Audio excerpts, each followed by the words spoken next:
Yeah, hi. My name is Andres. I work at Facebook, and I'm on the Nuclide team, and I'm going to talk to you about Nuclide hacks for React Native development.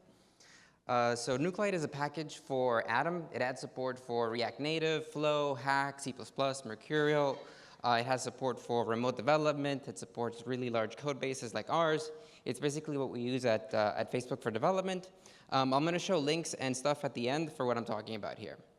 So let me show you a sample app that you can pull from my GitHub that you can use to follow some of these examples along. It's basically some buttons that you tap, and they open up a Tumblr blog that you could just infinite scroll through. So let me show you the React Native packager. So yeah, I've got Atom open here with Nuclide already installed, and I'm going to add the sample app project folder. Now, since there's a node modules directory with React Native, Nuclide is going to infer that this is a React Native application. So now from the command palette, I'm going to go ahead and start the packager. So now this pane is streaming the packager output, and you don't need to have an extra terminal open. You can also stop and restart it from the top. Now let me show you the iOS simulator logs. So you can have simulator logs also. Right in your toolbar. From the command palette, you can reach this, the simulator logs. Now that I've got it open, I'm going to organize my workspace a little bit. I want to have all of my info tools at the bottom. Now, I want to log some debug information. So let's log what blogs I'm navigating to. So here I'm going to paste a console log that's like navigate to blog name. I'm going to save and switch to the simulator. Now, notice at the bottom, it's going to say navigate, so that's good. Try it again, and navigate, perfect. So now, I know that this happens to everyone, where you have the simulator in the background, you write some bad code, you refocus the simulator, and you're red boxed, and then you have to go back to your editor to fix it. Well, those errors are also shown in the simulator logs. So here, I'm going to go ahead and make an error of bad styles, and you can see that the error is right there. And that saves you a trip to the simulator and back to your editor. I'm going to save my fix, and it works. Perfect. Let me show you React Native Debugger. So you can debug React Native JavaScript right from here. You can, again, from the command palette, start the React Native Debugger. You can then from the app, you turn on debug. And I'm going to set a breakpoint right in the code in the same console log that we added earlier. I'm also going to add a breakpoint where we receive our API responses. And let's trigger this code path.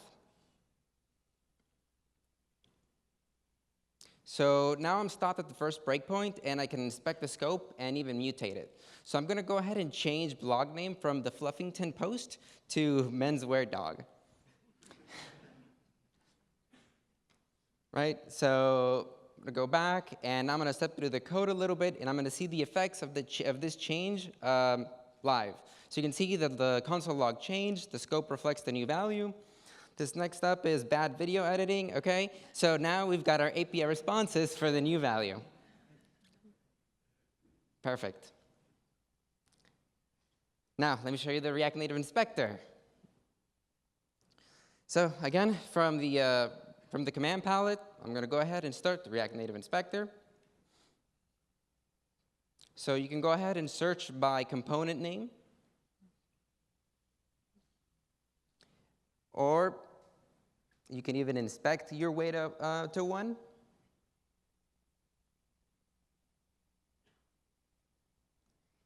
And you can dig into the props right from the right side.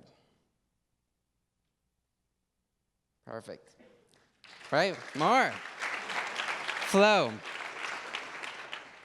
Right, so Nuclide has crazy good flow support.